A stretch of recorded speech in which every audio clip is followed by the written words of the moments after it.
Thomas and the New Engine. The trains on the island of Sodor keep very busy. There are always lots of jobs to do. One morning, Sir Topham Hatt came to Tidmouth Sheds. "A new engine has arrived on the island," he announced. "His name is Neville. You must all make him feel welcome. A happy engine is a useful engine." Later, Thomas was stopped at a signal. The signalman called down to Thomas. "The bridge ahead is unsafe. Thomas, you ought to collect a piece of ironwork so the bridge can be repaired." "Yes, sir," huffed Thomas. At the yards, Harry and Bert were with Neville, the new engine. Neville was a steamy, but he had a square body like a diesel. Neville was backing up towards some trucks. "Nearly there," said Harry cheekily. "Nearly there," said Bert naughtily. Then there was trouble. "Watch where you're going, clumsy wheels," Harry and Bert laughed. Neville looked sad.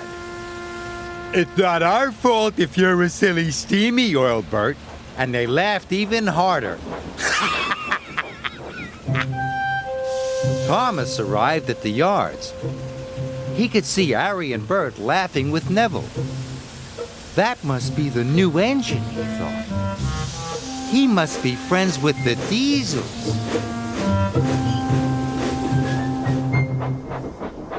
Thomas arrived at Knapford Station.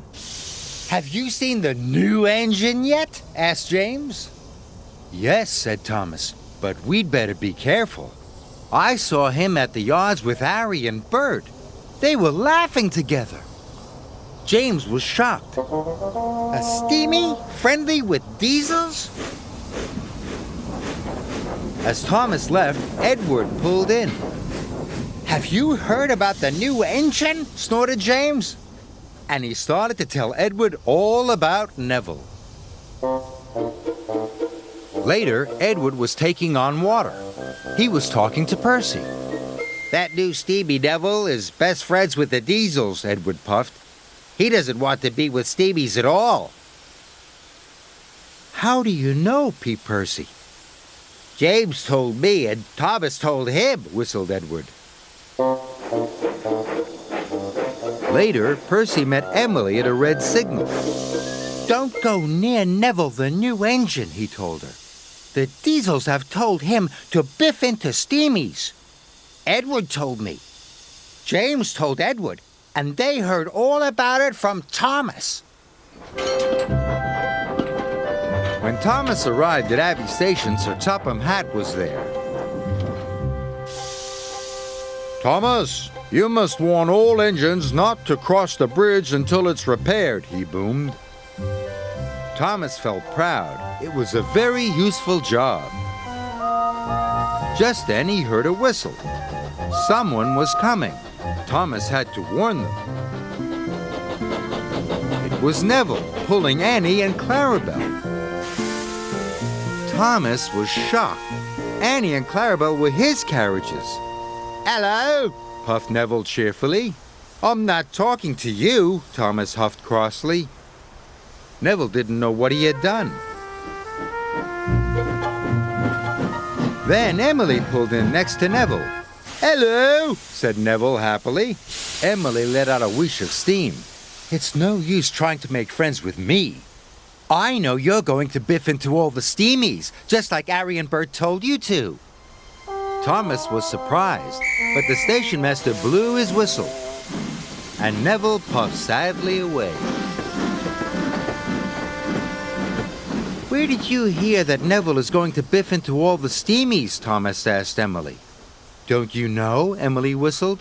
"Percy told me, Edward told Percy, James told Edward, and you told James," huffed Emily.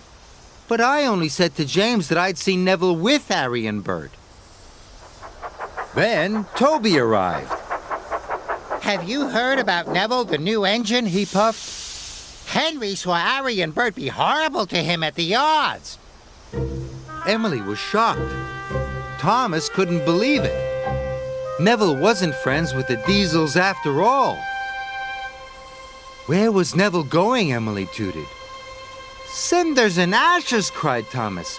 Neville's heading for the broken bridge. I must stop him. Neville was speeding through the countryside as fast as he could. Suddenly, Neville saw a barrier on the track. He slammed on his brakes. But it was too late.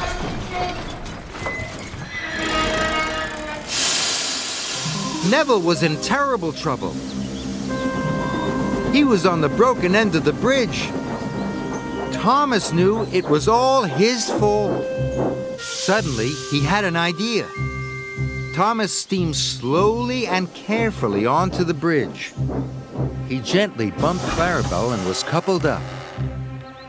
Thomas was very scared. Slowly and steadily, he began to pull Neville back from the edge. The bridge made a creaking noise. Thomas knew he must hurry. He pulled as hard as he could, and with one big puff, he pulled Neville's wheels off the bridge. Thomas had done it. He had saved Neville and Annie and Clarabelle. Thank you, whistled Neville. I should have warned you, puffed Thomas, but I was too busy believing silly stories. I thought you didn't like steamies, but now I know I was wrong. Thomas gave Neville a long, friendly toot-toot. Neville was very happy. At last, he knew he had a good friend in Thomas.